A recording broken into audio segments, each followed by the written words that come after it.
That is required. I think that is required.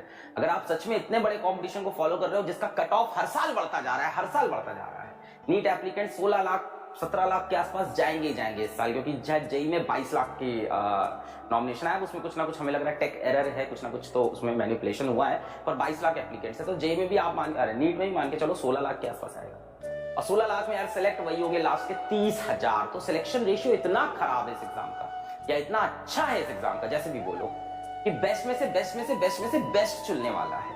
तो average मेहनत करने वालों के लिए नीट में कोई प्लेस नहीं बेटा। आप सिर्फ तैयारी कर रहे हो अपने दिल को दिलासा देने के लिए।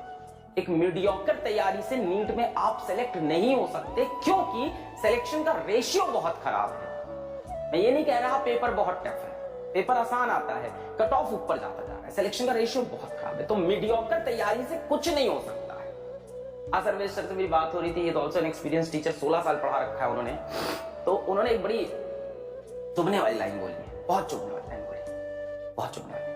कि तैयारी तो बच्चा बड़ा मस्त रहता है, ये वो है, हाँ ये भी कर लेते हैं, ये छोड़ देते हैं, ये कर लेते हैं, छोड़ देते हैं, मतलब बड़ा मस्ती से जीवन जीता है। और जब रिजल्ट आता है ना, तो उसके बाद सारी मस्ती खत्म होती है। बट वो ऑफलाइन के टीचर बताए थे कि रिजल्ट के बाद फिर अपने पेरेंट्स के साथ आता है, सर मैंने कहाँ गलती की, तब उसको एक एक पॉइंट याद आता है कि कहाँ गलती की।